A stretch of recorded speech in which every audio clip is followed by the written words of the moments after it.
పరిశుద్ధ గ్రంథంలో నుండి ఒక మాటను మనం చూద్దాం.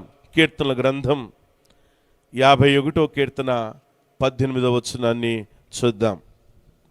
నీ కటాక్షము చొప్పున సియోనుకు మేలు చేయుము. యెరూషలేము యొక్క గోడలను కట్టించుము. చిన్న ప్రార్థన. సర్వశక్తి మిక్కిలి కనికరము కలిగినటువంటి తండ్రి, శివాధిపతి అయినటువంటి మా ప్రభువా, నీ పరిశుద్ధమైన దివ్యమైన మాటలను బట్టి వందనాలు. నీ మాటల మాధుర్యం చేత మేమందరము నింపబడుదుముగాక. నీ పరిశుద్ధ లేఖనముల చేత మేమందరము సంతృప్తి నొందుదుముగాక. మీరే మాతో మాట్లాడి మమ్మల్ని బలపరచి మమ్మల్ని దర్శించి తృప్తిపరచుమని, సత్యవాక్యములో మా జీవితాన్ని ప్రతిష్ఠ చేయమని యేసు ప్రభువారి పేరిట ఈ ప్రార్థన అడిగి వేడుకుంటున్నాం తండ్రి, ఆమేన్. ప్రియా దేవుని బిడ్డలారా, దేవుని యొక్క మాటలు మనకు నేర్పించేటువంటి ఒక అద్భుతమైనటువంటి సత్యం 51వ కీర్తనలో 18వ భాగంలో రాయబడినటువంటి మాట ఏంటంటే, నీ కటాక్షము చొప్పున సియోనుకు మేలు చేయుము. ఈరోజు మన యొక్క ధ్యానాంశం ఏంటంటే సియోనులో నుండి నేడు నీకు మేలు చేయును. సియోనులో నుండి టుడే నీ జీవితంలో దేవుడు మేలును చేయడానికి, మేలైన కార్యాలు జరిగించడానికి, మేలుకరమైనటువంటి సంగతులని ప్రభు నీ జీవితంలో నింపడానికి ఆయన ఆశపడుతున్నాడు. ప్రభు యొక్క కృప, ఆయన కనికరము, ఆయన కటాక్షము చొప్పున సియోనుకి ఏం చేస్తున్నాడంట? మేలు చేస్తున్నాడంట. ఆమేన్. పక్కలో ఎదురు చెప్దాం. సియోనుకి ఆయన మేలు చేయుచున్నాడు. ఎవరికి మేలు చేస్తున్నాడు ఆయన? సియోనుకంట. సియోనులో ధర్మశాస్త్రం ఉంది. యెషయా గ్రంథం 2వ అధ్యాయం 3వ వచనంలో వ్రాయబడినట్లుగా, ఆ కాలమున సియోనులో నుండి ధర్మశాస్త్రము, యెరూషలేములో నుండి యెహోవా వాక్కు బయలు వెళ్ళును. సియోనులో ఉన్నటువంటి ధర్మశాస్త్రం, సియోనులో ఉన్నటువంటి దేవుని వాక్కు బయటికి వెళుతుంది. ఎందుకంటే జీవితాల్ని కట్టడానికి, జీవితాల్ని బాగు చేయడానికి, జీవితాల్ని నెమ్మదితో నింపడానికి, ఆదరించడానికి ఆయన యొక్క బలమైనటువంటి స్వరము, బలమైనటువంటి వాక్కు, బలమైనటువంటి దేవుని సంగతులన్నీ కూడా నింపబడి అనేకులకి ప్రకటించబడుతూ ఉన్నాయి. 84వ కీర్తనలో ఒక చక్కటి మాట వ్రాయబడింది. 7వ వచనం స్లైడ్లో లేదు. 84వ కీర్తన 7వ వచనాన్ని ఒకసారి చూద్దాం. వారు నానాటికి బలాభివృద్ధి నొందుచు ప్రయాణము చేయుదురు. వారిలో ప్రతివాడును సియోనులో దేవుని సన్నిధిని కనబడును. ఆమేన్. అందరూ చెప్దాం. వారిలో ప్రతివాడును. పక్కలో ఎదురు చెప్పండి. నువ్వు కూడా, మీరు కూడా, తుంబి అబ్బిఐ. వారిలో ప్రతివాడును సియోనులో దేవుని సన్నిధిలో కనబడుతున్నారంట. ఎక్కడ కనబడుతున్నారు అందరూ? చాలామంది మార్కెట్ కాడ కనబడతారు, చాలామంది రోడ్డు దగ్గర కనబడతారు, కొంతమందికి అడ్డా ఉంటుంది, అడ్డా దగ్గర కనబడతారు, చౌరస్తాలో కనబడుతుంటారు, ఉద్యోగం దగ్గర కనబడుతుంటారు, వ్యాపారం దగ్గర కనబడుతుంటారు. కానీ ఇక్కడ రాయబడిందంటే, వారిలో ప్రతివాడు సియోనులో దేవుని సన్నిధిలో వారు కనబడుతూ ఉన్నారు. హల్లెలూయా. మనందరూ కూడా ఎక్కడికి వచ్చాం? సియోనుకి వచ్చాం. సియోనులో దేవుని సన్నిధి ఉంది. దేవుని సన్నిధిలో నీవు, నేను, మనము కనబడడానికి దేవుడు కృప చూపించాడు. ఒక్కసారి మనం అందరూ కూడా కళ్ళు మూసుకుని 2 చేతులు పైకెత్తి, ప్రభువా నీ సన్నిధిని బట్టి వందనాలని చెప్దాం. అందరం కూడా, ప్రభువా నీ సన్నిధిని బట్టి వందనాలు, సియోను అనుభవాన్ని బట్టి వందనాలు, ప్రభువా నీ సన్నిధి కాంతిని బట్టి వందనాలు, నీ ప్రసన్నతను బట్టి వందనాలు, నీ మందిర ఆవరణమును బట్టి వందనాలు, నీ సన్నిధిలో నేను కనబడడానికి మీరు మాకు ఇచ్చిన యోగ్యతను బట్టి వందనాలు, నీ సన్నిధిలో నేను కనబడడానికి మీరు నాకు ఇచ్చిన అర్హతను బట్టి వందనాలు, ప్రభువా నీ సన్నిధిలో నేను కనబడడానికి మీరు చూపిన మహాకృపను బట్టి వందనాలు. Thank you Jesus. యేసయ్యానికి వందనాలు, యేసు ప్రభువానికి వందనాలు.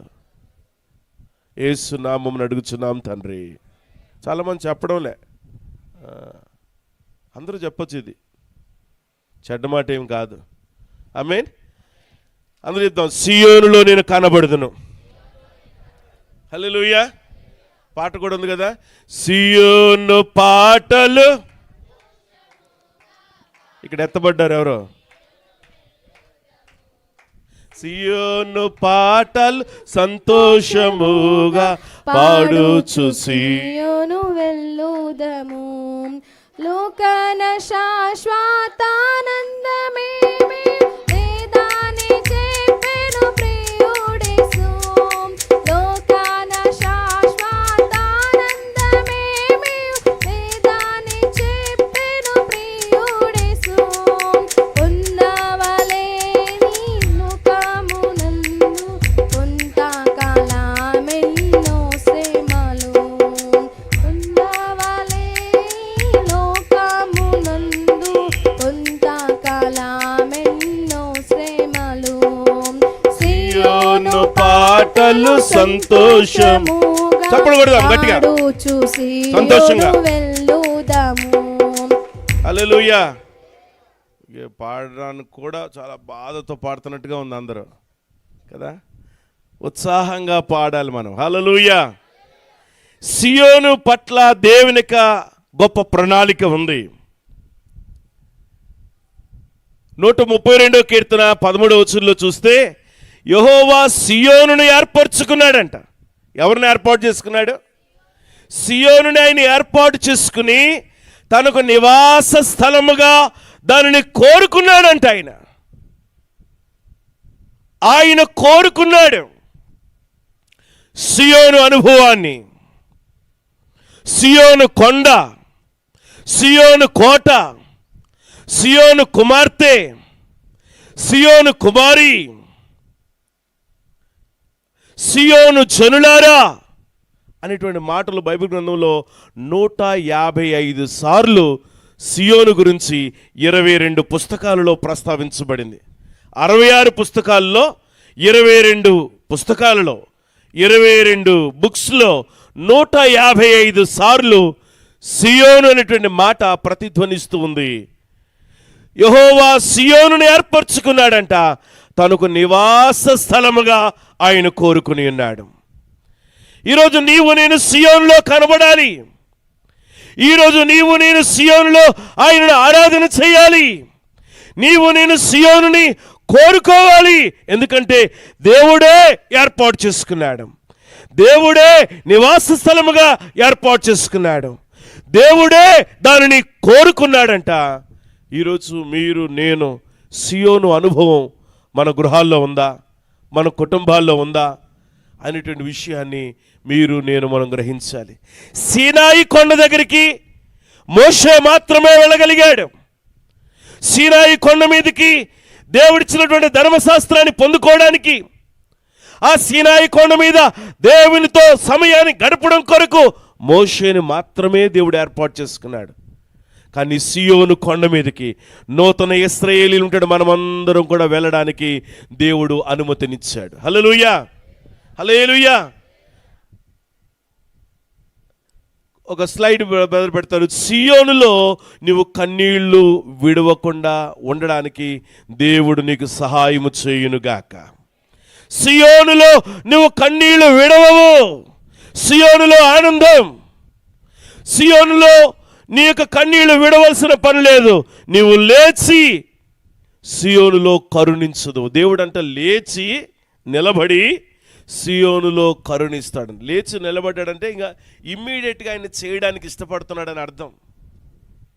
సియోనులో దేవుని సన్నిధి కనబడుతుంది. సియోను పర్వతాన్ని ఆయన కోరుకున్నాడు. సియోనును కట్టి ఉన్నాడు. కదలక నిత్యము నిలుచు సియోను కొండవలేనుందురు. సియోను కీర్తనలలో ఒకదానిని మాకు వినిపించుడి. హల్లెలూయా. సియోనులో కీర్తనలు, సియోనులో కదలకుండా ఉండగలం, సియోనులో కట్టబడుతున్నాం. సియోను పర్వతాన్ని ఆయన కోరుకున్నాడు. సియోనులో దేవుని సన్నిధి ఉంది, సియోనులో దేవుని ప్రభావం ఉంది, సియోనులో కనికరము, కరుణ ఉంది. సియోనులో కన్నీళ్లు విడవకుండా ఆదరించబడి, ఓదార్చబడి, ధైర్యపరచబడుతున్నాం అనేటువంటి సత్యాన్ని దేవుని మాటలు మనకు తెలియచేస్తూ ఉన్నాయి. హల్లెలూయా. సియోనులో రక్షణ కలుగుతుందంట. ఏం కలుగుతుంది? 53వ కీర్తన 6వ వచనంలో రాయబడి ఉంది ఈ మాటలు. సియోనులో నుండి ఇశ్రాయేలునకు రక్షణ కలుగునుగాక. దేవుడు చెరలో నుండి తన ప్రజలను రప్పించినప్పుడు యాకోబు హర్షించును, ఇశ్రాయేలు సంతోషించును. ఇశ్రాయేలులందరికీ రక్షణ కలుగుతుందంటే సియోనులో.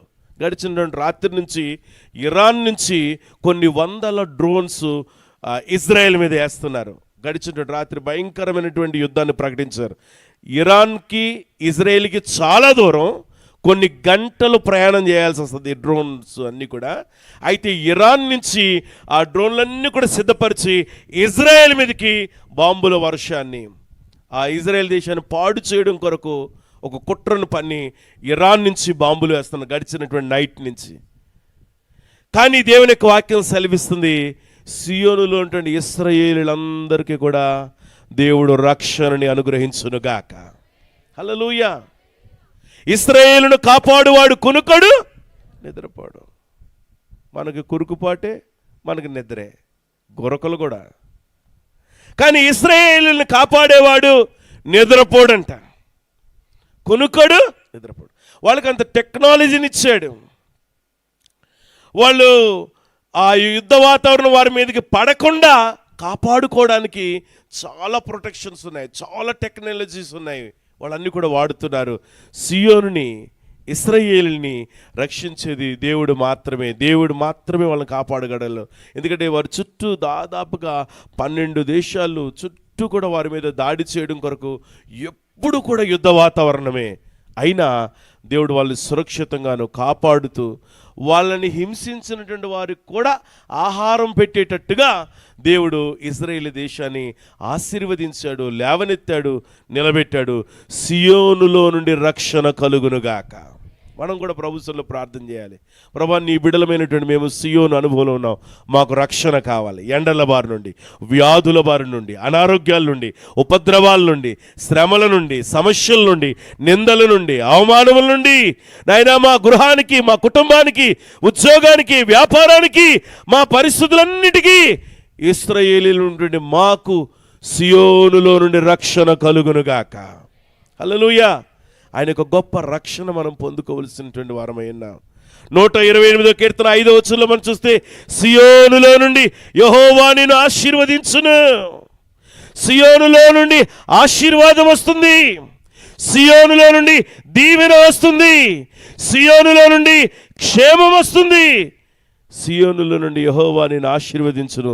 నీ జీవిత కాలమంతయు యెరూషలేమునకు క్షేమము కలుగుట చూచెదు. ఆమేన్. మనం ఎక్కడ చూస్తున్న క్షేమాన్ని మనం చూడలేం. అన్నీ కూడా ఉపద్రవాలే, అన్ని యుద్ధ వాతావరణమే. కానీ వాక్యం ఏం సెలవిస్తుందంటే, సియోనులో నుండి నువ్వు ఏం చూడగలుగుతావంటే, ఆయన నిన్ను ఆశీర్వదించేది చూడగలుగుతావు. నీ జీవితంలో, నీ జీవిత కాలంలో యెరూషలేమునికి క్షేమము కలుగుట కూడా నువ్వు చూస్తావు అనేటువంటి మాట మనకెంతో ఆదరణ కలిగించేటువంటి మాట అనేటువంటి విషయాన్ని గ్రహించాలి. సియోనులో దేవుడు నిన్ను స్థాపిస్తాడంట, నిన్ను స్టాండర్డ్ చేస్తాడు, ఆయన నిన్ను ఎస్టాబ్లిష్ చేస్తాడు. ఆయన 1 పేతురు 2:6 మాట రాయబడింది, అమూల్యమునగు మూలరాతిని సియోనులో దేవుడు స్థాపిస్తున్నాడు. పక్కనున్న వారు ఎదురు చెప్తాం, దేవుడు నిన్ను స్థాపించునుగాక. ఇక్కడ పోల్ని స్థాపించాం అంటే దాన్ని కదలకుండా, దేనికి కూడా బెదరకుండా దాన్ని ఏం చేసామంటే స్థాపించాం. అలాగే దేవుడు నిన్ను, నన్ను, మనల్ని సియోనులో దేవుడు స్థాపించునుగాక. స్థాపిస్తే మనం ఏం చేయగలం? బలంగా ఉండగలం, స్థిరంగా ఉండగలం, కదలకుండా ఉండగలం. ఇక్కడ ఇంగ్లీష్లో రాయబడింది, మంచిగా బ్రదర్ పెట్టారు, I lay a stone in Zion, a chosen and precious corner stone. Hallelujah. ఒక మూల స్తంభముగా, ఒక మూల రాయిగా, అమూల్యమైనటువంటి మూల రాయిగా సియోనులో నిన్ను స్థాపిస్తాడు ఆయన. అన్ని రాళ్ళ కంటే మూలరాయి చాలా ప్రాముఖ్యమైనది. ఆమేన్.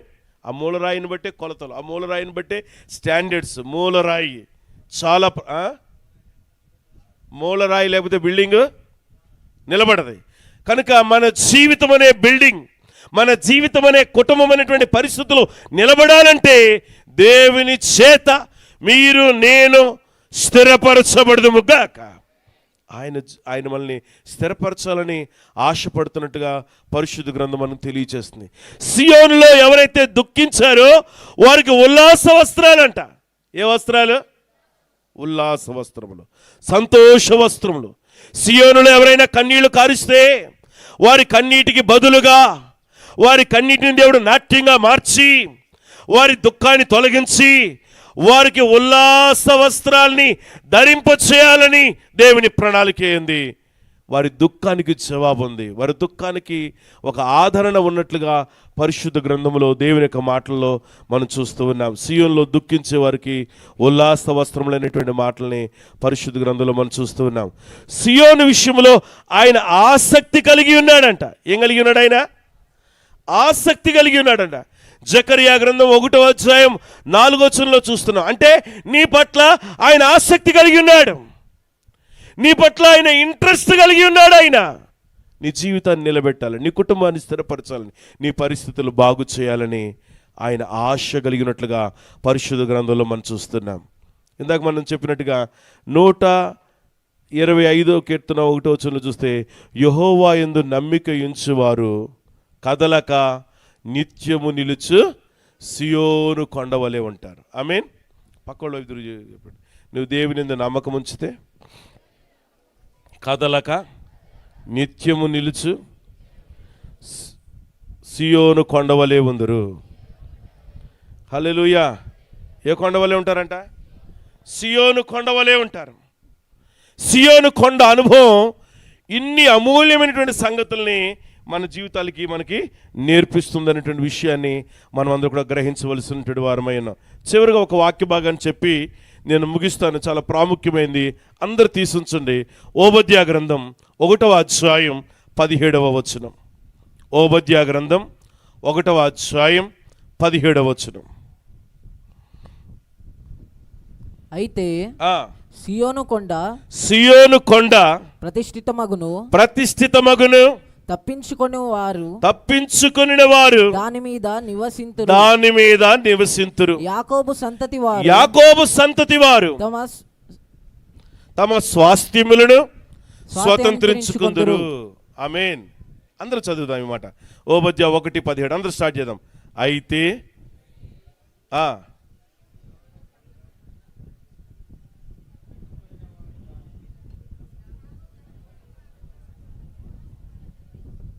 మళ్ళా చదువుదాం. అయితే సియోను కొండ ప్రతిష్ఠితమగును, తప్పించుకున్న వారు దాని మీద నివసింతురు. యాకోబు సంతతి వారు తమ స్వాస్థ్యములను స్వతంత్రించుకుందరు. హల్లెలూయా. సియోను కొండ ప్రతిష్ఠితమైనటువంటి కొండ కనుక తప్పించుకున్న వాళ్ళు మాత్రమే ఆ కొండ మీద నివసించుదురుగాక. హల్లెలూయా. పాపము నుండి తప్పించబడాలి, శాపము నుండి తప్పింపబడాలి, రోగము నుండి తప్పింపబడాలి, నీ బలహీనత నుండి నీవు నేను తప్పింపబడిన వారము అయితే మనం ఎక్కడ ఉంటామంటే అందరం కూడా సియోను కొండ మీద నివసించుదుముగాక. హల్లెలూయా. సియోను కొండ మీదకి రావాలంటే మొట్టమొదటిగా నువ్వేం చేయాలి అమ్మా? ఏం చేయాలి? పక్కోళ్ళు ఎదురు చెప్పండి. తప్పించుకు తిరుగువాడు సుమతి. అంతేనా? సుమతి శకాలు. ఏం చేయాలంటే మనం చాలామంది నిన్ను ఇరికిస్తారు. చెప్పండి, చాలామంది నిన్ను ఏం చేస్తారు? ఇరికిస్తారు. నువ్వేమో తప్పించుకోవాలి. సాతాను గారు నిన్ను ఇరికిస్తాడు. ఎంత ఇష్టమో వాడంటే అసలు మెల్లగా మాట్లాడుతున్నారు, గట్టిగా చెప్తాం. సాతాను నిన్ను ఇరికిస్తాడు. కూర్చు, గట్టిగా మాట్లాడాలి. సాతాను అనేక రీతిలుగా నిన్ను ఇరికిస్తాడు. ఎలా ఇరికిస్తాడు చెప్పాలి? ఇప్పుడు ఒక్కొక్కరు కూడా చెప్పాలి. నేను ఎలా ఇరికించాడు? నీ పర్సనల్ ఎక్స్పీరియన్స్ ఎలా ఇరికించాడు నిన్ను? ఆమన్ సార్, ఎలా ఇరికించాడు? ఒత్తిడి ద్వారా, ఇంకా అనారోగ్యాల ద్వారా, ఇంకా అమ్మా ఇబ్బందుల ద్వారా, ఇంకామా సౌండ్ ఎక్కువైనందువల్ల కదమ్మా. ఓకే, ఇంకా ఏమన్నారు సామాన్ గారు? ప్రార్థనకు రానియడం లేదు, అందుకే లేట్ వస్తున్నాడు సామాన్న. ప్రార్థనకు రానియడం లేదంట. ఇంకా ప్రార్థన చేయకుండా ఆటంకాలు పరిచే అపవాదులను ఇరికిస్తున్నాడు. ఇంకా శోధన. ఏం శోధనలు సార్ స్వీటీకి? ప్రొద్దున్నే లేవడం అనే శోధన అంట. శోధనలు కూడా చిన్న చిన్న పిల్లలకి శోధనలు ఎక్కువైపోతున్నాయి.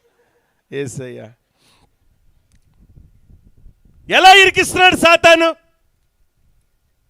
చెప్పాలి. ఇంకా మందిరానికి రాకుండా ఇక వాడి పని అదే, ఇరికిస్తాడు అంతే నిన్ను. ఇంకా వాక్యం చదవకుండా, ఇంకా భార్యాభర్తల మధ్యన గొడవలు. దేవదానం చూడండి ఎంత మంచిగా అనుభవంతో చెప్తున్నాడు. భార్యాభర్తల మధ్యన గొడవలుగా ఇరికించేస్తాడు వాడు అంతే. నెమ్మది లేకుండా మనస్పర్ధలు క్రియేట్ చేసి, ఒకరినొకరు అర్థం చేసుకోకుండా, ఒకరి మీద ఒకరికి ప్రేమ లేకుండా, అసూయతో నింపి, ద్వేషంతో నింపి, అలజడి రేపి, గలిబిలి చేసి, కలవరాలు సృష్టించి. ఇన్ని చెప్పలేదు అనుకో దేవదానం. ప్రేమ ఏమన్నాడా? టెంట్ వేయకుండా. నిన్న సాయంత్రం వచ్చేసరికి సహోదరులందరూ ఆలోచన చేస్తున్నారు, మొన్న నైట్ వర్షం పడింది, మళ్ళీ రాత్రి కూడా వర్షం పడితే ఎట్లా, టెంట్ వేయాలా వద్దా, టెంట్ వేయాలా వద్దా అని 2-3 గంటలు చర్చలు నడిచినాయి. అపవాది నేను ఇరికించేస్తాడు ఏదో ఒక రీతిగా. కొన్నిసార్లు తెలియకుండానే మాట జారి, నోరు జారి, ఒక మాటను వదిలిపెట్టేసి, నీవు తొందరపడేటట్టుగా చేసి, నీ మాటల్లో చిక్కుపడేటట్టుగా చేసి, నేనేం చేస్తాడంటే, అయ్యో నేను ఆ మాట అనేది లేకుండే, నేను అలా మాట్లాడేది లేకుండే అని ఆ మనసులో ఆ కలవరము, ఆ బాధ మనలో వర్ణనాతీతంగా వేధిస్తూ ఉంటుంది. కొన్నిసార్లు తప్పుడుగా తొందరగా దొర్లి మన మాటలు మాట్లాడినప్పుడు అపవాది పని ఏంటంటే నిన్ను ఇరికించడమే. నిన్ను ఇరికించేసి నిన్ను బంధించేస్తాడు. కానీ దేవుడు మాత్రం నిన్ను తప్పించునుగాక. హల్లెలూయా. పక్కన ఉన్న వారు తిరిగి వారి చేతిలో చేసి గట్టిగా ఊపి చెప్పండి, సాతాను గాడు నిన్ను ఇరికిస్తాడు, దేవుడేమో నిన్ను తప్పిస్తాడు. హల్లెలూయా. తప్పించుకున్న వాళ్ళకి ఎక్కడ స్థానం ఉంది? సియోనులో. సియోను అనుభవం తప్పించుకున్న వాళ్ళకి మాత్రమే. ఈరోజు మన జీవితాల్లో చాలాసార్లు సాతాను ట్రాప్లో పడిపోతున్నాం, సాతాను యొక్క ఉచ్చులో పడిపోతున్నాం, సాతాను యొక్క ఉరిలో పడిపోతున్నాం. సాతానుడు ఉరి ఒడ్డి ఉంచుతాడు, ఉచ్చు వేసి ఉంచుతాడు, పక్షుల కొరకు వేసినట్టుగా. చేపలకైతే గ్యాలం కావాలి, పక్షులకైతే వలనా ఉచ్చా వల, అది కూడా వల కూడా వాడతారు పక్షులకి. వల, ఉచ్చు, కుందేలకు బోను, వల. ఇలాగ చాలాసార్లు ఏం చేస్తుంటారంటే మనుషుల్ని పట్టుకోవడానికి చాలా రకాలైనటువంటి ఉచ్చులు, ఉరి ఒడ్డి, పగ పన్ని అందులో పడిపోయేటట్టుగా చేస్తారు. కీడుని త్రవ్వుతారంట చాలామంది. ఏం చేస్తారు? కీడును త్రవ్వి మనం గొంతులో పడేటట్టుగా చేసేటువంటి వాళ్ళు చాలామంది ఉంటారు. బైబిల్ గ్రంథంలో మనం చూస్తున్నటువంటి మాట ఏంటంటే, తప్పించుకున్న వాళ్ళు మాత్రమే సియోనులో నివసించుదురుగాక. హల్లెలూయా. అపవాది ఏం చేస్తాడు నిన్ను? అయిపోయింది, సండే మెసేజ్ ఎగిరిపోయింది అంతే. సాతానుడు ఏం చేస్తాడు? నిన్ను ఇరికిస్తాడు, దేవుడేమో మనల్ని తప్పిస్తాడు. హల్లెలూయా. నేను చెప్పమన్నప్పుడే చెప్తున్నారు హల్లెలూయా. సామాన్య మాత్రం నేను చెప్పకపోయినా ఆయనకు మనసుకు నచ్చిందంటే హల్లెలూయా అంటున్నాడు. అది నిజమైన హల్లెలూయా. నేనేమో చెప్పండి అమ్మా చెప్పండమ్మా కదా. ఎవరు చెప్పమన్నక్కర్ లేకుండా కానీ నువ్వేం చేయాలంటే ఆమేన్ హల్లెలూయా అనాలి. హల్లెలూయా. అదే ఎంత అన్నా అంతేగా. సియోను అనుభవం మన జీవితంలో చాలా చాలా ప్రాముఖ్యమైనటువంటిది. పాపములో పడిపోకుండా, పాపములో జారిపడకుండా, కీడులో పడిపోకుండా, నాశనకరమైన ఊబిలో నీవు నేను జారి పడిపోకుండా దేవుడు తన రెక్కల చాటున సురక్షితమైనటువంటి ఆయన కాపుదల, భద్రత, పరిశుద్ధాత్మ దేవుడు మనకు అనుగ్రహించునుగాక. హల్లెలూయా. నీవు నన్ను తప్పించబడాలనేది ఆయన సంకల్పం, ఆయన ఉద్దేశమైంది, దేవుని యొక్క ప్రణాళికే ఉంది. కానీ అపవాది మనల్ని, సాతాను రకరకాలైనటువంటి కుట్రలు, కుతంత్రములు అన్నీ కూడా మన మీద పన్ని దేవునికి దూరం చేయాలని వాడు ప్రయత్నం చేస్తుంటాడు. మనం అందరము కూడా ప్రతిష్ఠించబడినటువంటి జనాంగం మాత్రమే తప్పించుకుందురుగాక. పక్కన ఉన్న వారు ఎదురు చెప్పండి, దేవుని ప్రతిష్ఠతలో నువ్వు నిలబడితే, దేవుని కృప నీ మీద ఉంటే పాపము నుండి తప్పించుకుంటావు, పాపపు ఊబిలో నుండి విడిపించబడతావు. పాపం వల్ల వచ్చే జీతం ఏంటి? మరణం. దురాశ దుఃఖానికి చేటు. యేసయ్యా, దురాశ గర్భమును ధరించి ఏం చేస్తుంది? మొత్తం లోకంలోనే ఉంటున్నారు బ్రదర్ అందరూ. దురాశ దుఃఖానికి చేటు, తప్పించు తిరుగువాడు సుమతి, తప్పులు ఎన్నువారు తమ తప్పులు ఎరుగరు. పద్యాలంటే అందరు గుర్తుండేటట్టున్నాయన. దురాశ ఏం చేసి మళ్ళీ అదే, దురాశ గర్భం ధరించి పాపానికి అంటుంది. పాపము ఏమై అంటే దాని ఫలాన్ని పొందుకుని అది పరిపక్వమై, అంటే కొన్ని పక్వమైపోయినటువంటి పండ్లు ఎలా ఉంటాయో అలాగా పండినటువంటి పండులాగా వారి పాపం పండి ఏమవుతుంది? మరణానికి అంటుందంట. గమనించాల్సినటువంటి సత్యం ఏంటంటే, మీరు నేను ప్రతిష్ఠత కనుక కలిగి ఉంటే, కృప కనుక పొందుకుని ఉంటే, నువ్వు ఎంత ఘోరమైన పాపములో ఉన్నా కూడా విడిపించబడదువుగాక. హల్లెలూయా. నువ్వు విడిపించబడాలి అని అంటే కూడా దేవుని ప్రణాళిక అవసరం, దేవుని కాపుదల అవసరం, ఆయన ప్రతిష్ఠత అవసరం, ఆయన కృప నీకు అవసరం, ఆయన దీవెన నీకు అవసరం. చాలాసార్లు మనం అనుకుంటాం దీవెన మనం దీవించబడడానికి, దర్శించబడడానికి, మేలు పొందుకోవడానికి అనుకుంటాం. కానీ పాపము నుండి విడిపింపబడమే గొప్ప దీవెన, గొప్ప ఆశీర్వాదం. ఆమేన్. హల్లెలూయా. ఈరోజు మీరు నేను మనం గ్రహించవలసినటువంటి వారమై ఉన్నాం. యేసేపు జీవితంలో ఒక అద్భుతమైనటువంటి సంఘటన జరిగింది. ఆ మాట మనం చూద్దాం. ఆదికాండం, ఒక్క మాట చదివి నేను ముగించేస్తాను. ఆదికాండం 39వ అధ్యాయం 12వ వచనం. అప్పుడు ఆమె అతని వస్త్రము పట్టుకుని తనతో శయనింపమని చెప్పగా, అతడు తన వస్త్రమును ఆమె చేతిలో విడిచిపెట్టి తప్పించుకుని బయటికి పారిపోయెను. హల్లెలూయా, హల్లెలూయా. ఆమె చేతిలో విడిచిపెట్టి తప్పించుకుని బయటికి పారిపోయాడంట.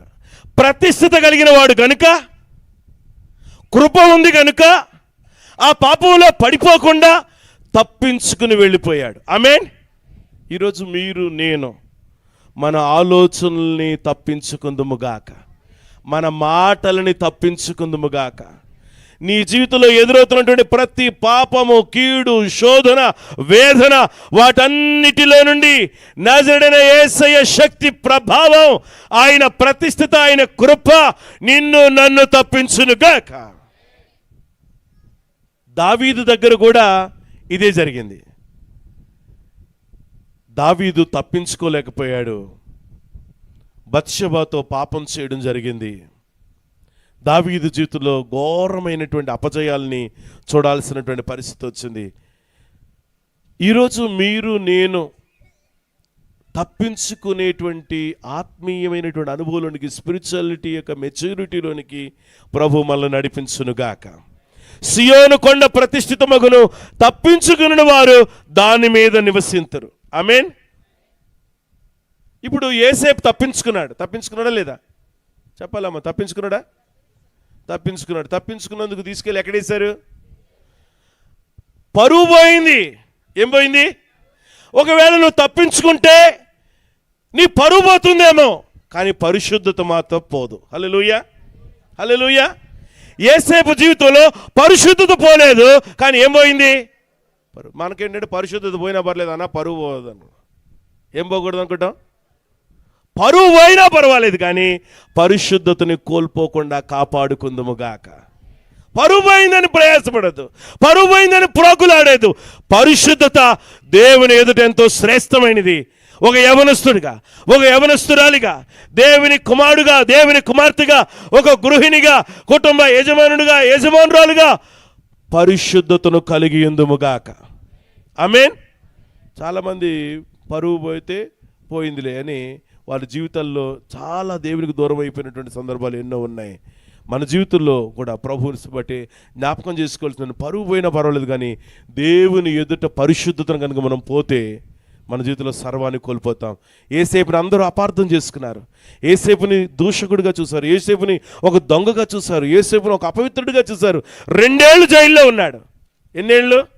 చెయ్యని నేరానికి, చెయ్యని తప్పుకి 2 years జైల్లో ఉన్నాడు. కానీ జైల్లోంచి డైరెక్ట్గా దేవుడు ఎక్కడ తీసుకుని వచ్చాడంటే సింహాసనం మీదకి తీసుకుని వచ్చాడు. హల్లెలూయా, హల్లెలూయా. సియోను కొండ మీదకి దేవుడు తీసుకుని వచ్చాడు, సింహాసనంలోనికి దేవుడు తీసుకుని వచ్చాడు. ఈరోజు నీవు నేను మనలని దేవుడు సియోను అనే కొండ మీద నీ నివాసమును స్థిరపరచును గాక. మనం ఏం చేయాలంటే ఈ లోకంలో ఉన్నటువంటి ప్రతి తప్పిదాల నుండి, ప్రతి పొరపాట్ల నుండి, ప్రతి విధమైనటువంటి అపవాది తంత్రాలు కుయుక్తుల నుంచి మనం ఏం చేయాలంటే తప్పించబడుదుముగాక. హల్లెలూయా. అందరూ కూడా ఎక్కడికి రావాలి? మనం ఎక్కడ కనపడాలి? ప్రతి వాడు ఎక్కడ కనపడాలని ఉంది? దానికంటే ముందు ఏం రాస్తుంది?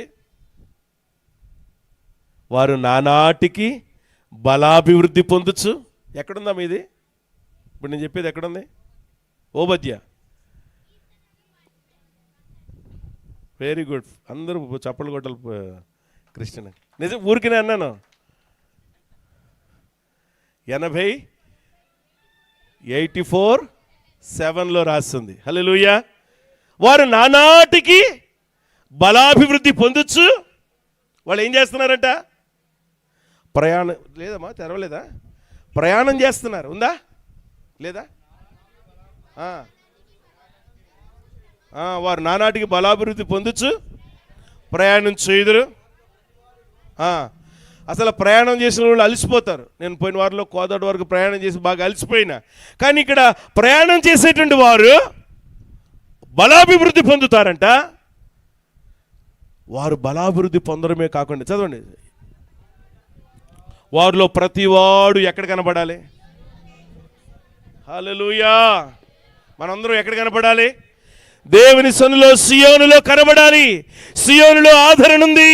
సియోనులో నువ్వు కట్టబడతావు, సియోనులో నువ్వు స్థిరపరచబడతావు, సియోనులో స్థాపింపబడతావు. సియోనులో ఆయన ముఖ దర్శనమును చేయుదురుగాక, సియోనులో ఆయన స్వరమును విందురుగాక. సియోనులోనికి వచ్చి నువ్వు తప్పింపబడి ఆయన దగ్గర నువ్వు నివాసముందువుగాక. కళ్ళు మూసుకోండి, ప్రార్థన చేసుకుందాం. ఎలా ఉంది ఈరోజు మన జీవితాలు? ప్రభా, సియోనులో మేమందరం స్థిరపరచబడాలి. ప్రభు బల్ల కొరకు ఆమన్ సార్, ప్రమోద్ కుమార్ గారు ముందుకు వచ్చి ప్రభు బల్లను మన కొరకు సిద్ధపరుస్తూ ఉంటారు. మనమందరం కూడా ప్రార్థనలో ఉందాం. ప్రభు సర్లో మనందరం కూడా తలలో ఉంచుదాం, కళ్ళు మూసుకుందాం, దేవుని సర్లో ప్రార్థన చేసుకుందాం. సియోను అనుభవం నీకుందా సహోదరి సహోదరుడా? సియోనులో కరుణ ఉంది, సియోనులో ఆదరణ ఉంది, సియోనులో ధైర్యం ఉంది. సియోనులో కదలక స్థిరంగా నువ్వు ఉంటావు, దేవుడు స్థాపిస్తాడు. ఈరోజు నీ గృహం ఒక సియోనుగా మారగలదా? నీ ఇంట్లో సియోను అనుభవం ఉందా?